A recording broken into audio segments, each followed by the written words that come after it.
menjaga kekuatan energi dan masa depan bangsa. Prabowo juga memberikan peringatan keras kepada seluruh jajaran untuk tidak memanipulasi laporan keuangan. Suasana khidmat menyelimuti tasyakuran 1 tahun berdirinya Danantara. Lembaga yang digadang-gadang menjadi Sovereign Wealth Fund atau SWF terbesar di dunia ini, kini menjadi tumpuan dalam pengelola kekayaan negara. Dalam pidatonya, Presiden Prabowo Subianto menjelaskan arti nama Danantara sebagai daya anagata Nusantara yang berarti kekuatan energi untuk masa depan. Presiden menyebut konsolidasi semua aset bangsa adalah tugas berat namun mulia. Meski baru berusia 1 tahun, Danantara melaporkan kenaikan Return on Asset atau ROA hingga lebih dari 300% pada tahun 2025. Namun Presiden memberikan peringatan keras agar manajemen bekerja dengan jujur dan tidak memberikan laporan palsu hanya untuk menyenangkan pimpinan. Presiden juga menyoroti ketidakefisienan pengelolaan ribuan entitas BUMN, termasuk rantai anak cucu perusahaan yang selama ini dianggap sulit diaudit. Dengan political will, dengan jiwa yang benar, hasil sudah kelihatan. Saya dapat laporan. Mudah-mudahan ini laporan benar.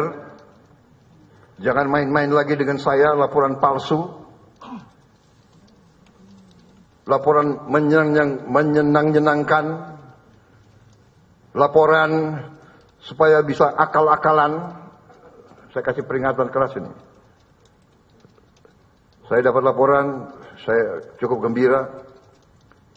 Return on asset 1 tahun 2025 dibandingkan tahun sebelum-sebelumnya sudah naik lebih dari 300%.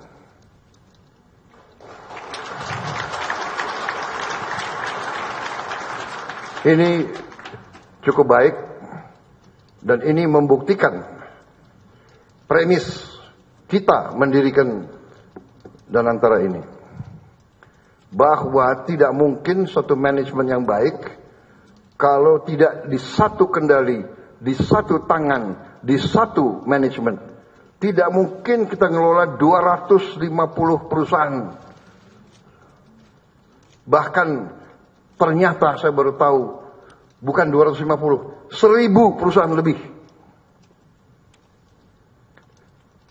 Tidak ada pelajaran manajemen dimanapun di dunia.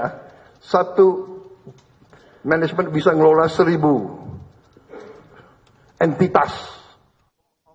Kedepan Prabowo menetapkan target tinggi bagi Danantara. Dengan target ROE 5%, Danantara diharapkan mampu mengembalikan dana sebesar 50 miliar dolar atau setara 800 triliun rupiah per tahun kepada negara.